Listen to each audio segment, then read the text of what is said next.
আসসালামু আলাইকুম। আশা করি তোমরা সকলেই ভালো আছো। এদিকে দেখতেই পাচ্ছ ইকরা বক ফুল নিয়ে খেলতে ব্যস্ত। আমি এই বক ফুল দিয়ে একটা মজাদার রেসিপি করে দেখাবো তোমাদের। আমি এদিকে ব্যাটারটা তৈরি করে নিচ্ছি। দিয়ে দিলাম লবণ, দিয়ে দিচ্ছি জিরে গুঁড়ো, দিয়ে দিচ্ছি হলুদ গুঁড়ো, মিক্স মশলা, ধনে গুঁড়ো, 1 চিমটে খাবার সোডা,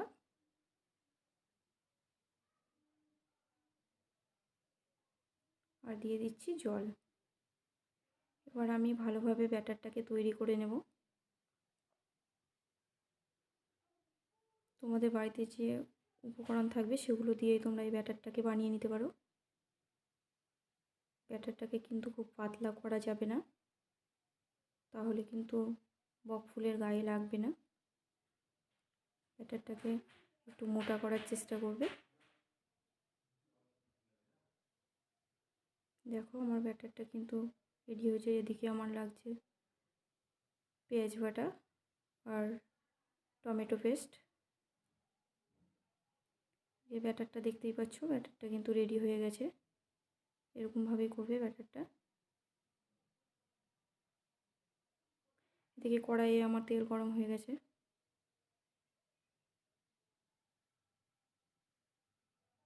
দিয়ে দিচ্ছি তেজপাতা, কালো জিরে, গোটা জিরে। এটাকে এভাবে একটু নেড়ে চেড়ে নেব।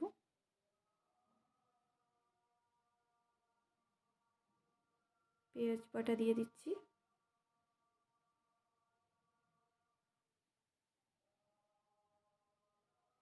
পেঁয়াজ বাটাটাকে ভালোভাবে একটু কষে নেব,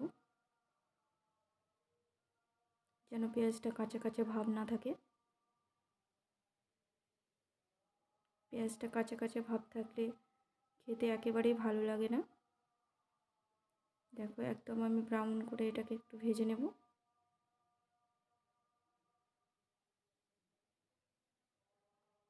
পেঁয়াজটা আমার অনেকটাই কষা হয়ে গেছে। দিয়ে দিচ্ছি আদা রসুনের পেস্ট।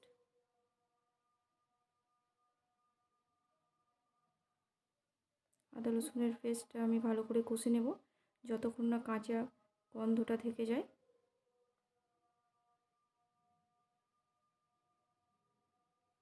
তোমরাও এভাবে কিন্তু আদা রসুনের পেস্টটাকে ভালোভাবে কষে নেবে। কাঁচা কাঁচা গন্ধ থাকলে কিন্তু সেটা খুব খারাপ লাগে। দিয়ে দিচ্ছি লবণ, দিয়ে দিচ্ছি হলুদ। এবার একটু এভাবে নেড়ে নেব ভালোভাবে।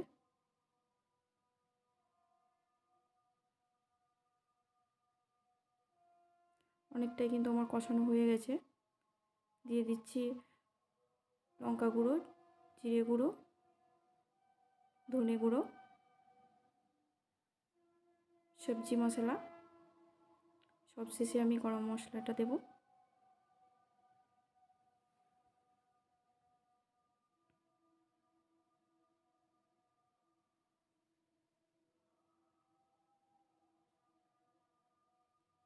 এভাবে একটু ভালোভাবে কষে নিলাম। দিয়ে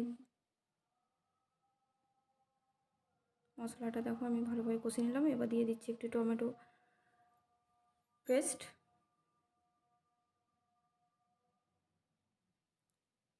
টমেটো পেস্টটা দিয়ে আমি অনেকক্ষণ কষে নেব।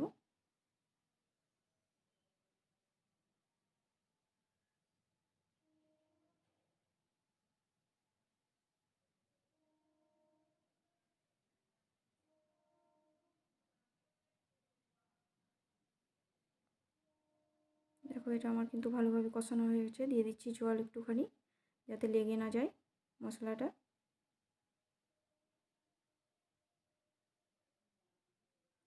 এদিকে আমার মশলাটা কিন্তু এবার রেডি হয়ে গেছে।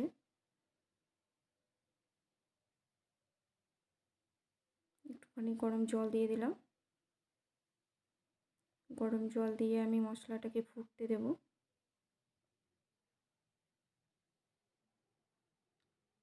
মশলাটা আমি ঢাকা দিয়ে দিলাম যতক্ষণ না ফুটে। এদিকে আমার বক ফুলগুলোকে ছাড়িয়ে নেব। বক ফুলের ভিতরের অংশটাকে এভাবেই ছাড়িয়ে নিতে হবে। দেখো একে একে আমি সবগুলোকে ছাড়িয়ে নিচ্ছি।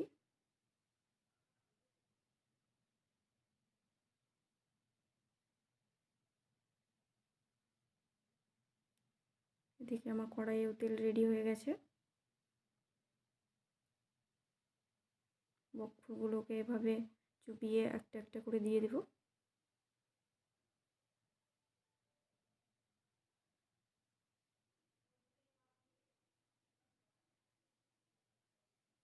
বক ফুলের পকোড়াও তোমরা এভাবে বানিয়ে নিতে পারো, ভাতের সঙ্গে সার্ভ করতে পারো। বক ফুলের পকোড়াও কিন্তু খেতে খুব ভালো লাগে।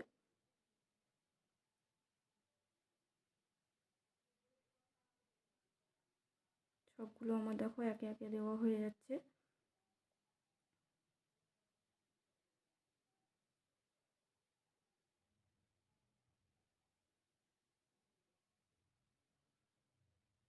এবার সবগুলোকে আমি ভালোভাবে ভেজে নেব। আমি একটুখানি উল্টিয়ে দেব।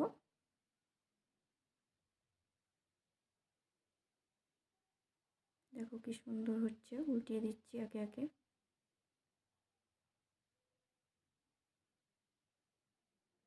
সবগুলোই আমার উল্টানো হয়ে গেছে।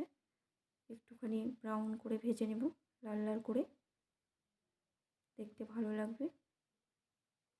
দেখো আমার লাল লাল করে কিন্তু ভাজা হয়ে গেছে। এগুলোকে আমি তুলে নেব।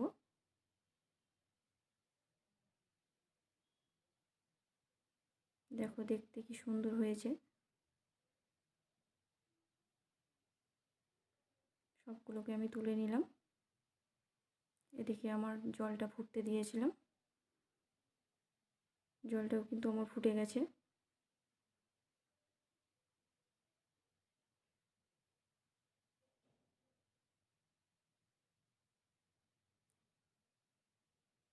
এবার আমি একে একে বক ফুলের বড়াগুলো দিয়ে দেব জলের মধ্যে।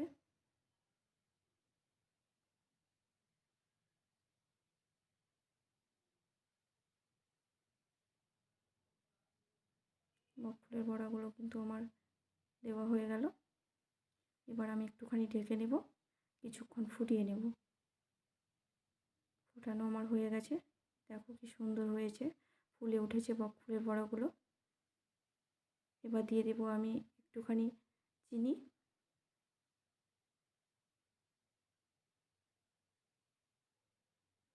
একটুখানি গরম মশলা ছড়িয়ে দিচ্ছি।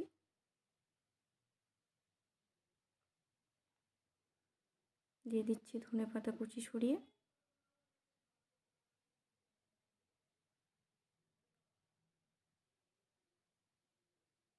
সবশেষে দিয়ে দিচ্ছি কাঁচা লঙ্কা চেরা।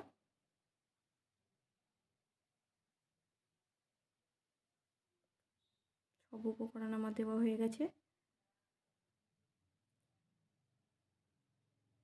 এবার আমি এটাকে ঢেকে দেব।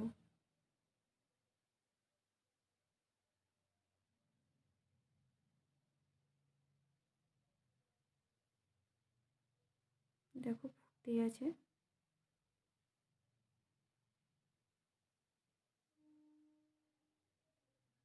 বক ফুলের রেসিপি কিন্তু খুব ভালো একটা রেসিপি। তোমরা যেভাবে পারবে বানিয়ে নিতে পারবে, কোনো অসুবিধা নেই। তো তোমাদের যদি এই বক ফুলের রেসিপিটি ভালো লেগে থাকে তাহলে অবশ্যই একবার ট্রাই করে দেখবে। ভালো লাগলে লাইক শেয়ার কমেন্ট করতে ভুলো না। চ্যানেলটিতে সাবস্ক্রাইব